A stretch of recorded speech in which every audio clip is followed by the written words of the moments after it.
Сәлеметсіздер ме достар? Менің каналым ұнап жатса, тіркеліп қоңыраушаны басуды ұмытпаңыздар. Бүгін мен сіздерге WordWall программасы жайында айтқым келіп отыр. WordWall программасын бірінші Google'дан тауып аламыз, осылай іздеп. Одан кейін бірінші тұрған шыққан папканы ашамыз. Мен мұнда жасап көрдім. Ол үшін сіздер бірінші өздеріңіздің компьютердегі или телефондағы аккаунттеріңізбен кірсеңіздер болады. Және бұл жерде создать занятие дегенді басамыз. Содан кейін өздеріңіз тест түрінде қолданасыздар ма, әлде колесо түрінде ұнай ма, өз идеяларыңызға байланысты түрлі ойындар ұйымдастыра бересіздер. Маған бір ұнағаны қазір көрсетейін менің жасаған жұмысымды. Мен мысалы мұнда колесодан жасап көрдім. Бұл жерде қазір редактировать етіп көрейік.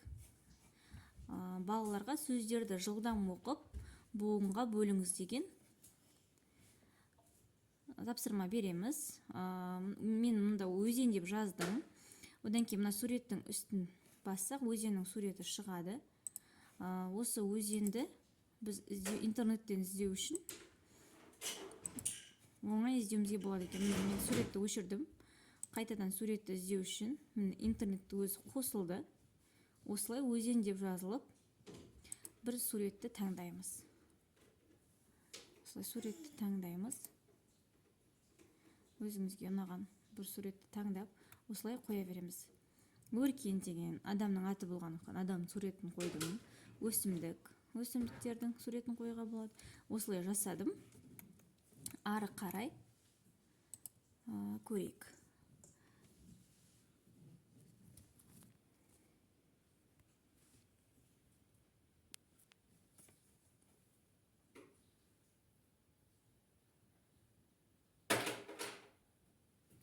Менде мұнда түрлі интерактивті тақтамен қолданылатын ойындар тұр.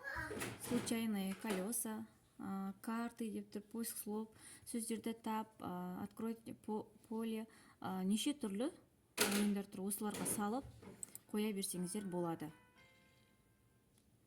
Міне бұл жерде раскрутить его дегенді басамыз. Колесо бізге өзі таңдап береді. Тақтаға шыққан бала қарап тұрып, сөздерді жылдам оқып, неше буын, неше дауысты дыбыс бар, сол жайында айтып бере алады. Ал келесі поиск слов дегенді басайық. Осылай бір құрылымды таңдап алсаңыздар, құрып алсаңыздар, өзі ары қарай жасай береді екен. Мысалы, мына жерде ұршық деген сөзді көрдім. Одан кейін нан сөзі бар екен. Өсімдік сөзі бар екен.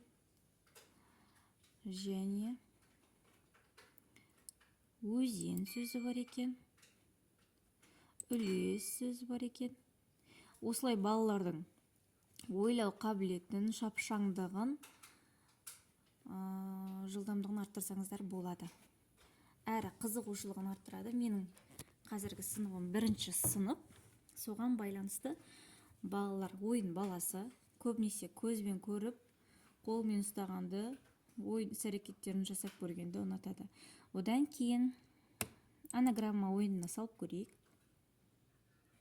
Бұл жерде сөздерден, әріптерден сөздер құраймыз. Мысалға, өдібісін былай апарып бірінші қоямыз, екінші, үшінші.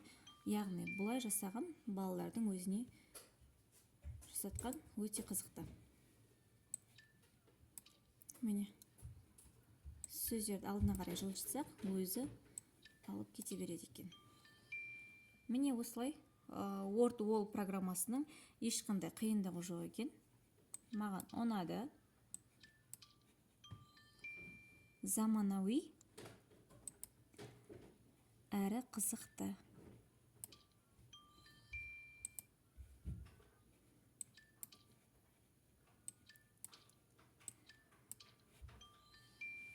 Міне осылай әріптерден балдар сөз құрай ала ма, құрай алмай ма, ол жағында анықтауға болады.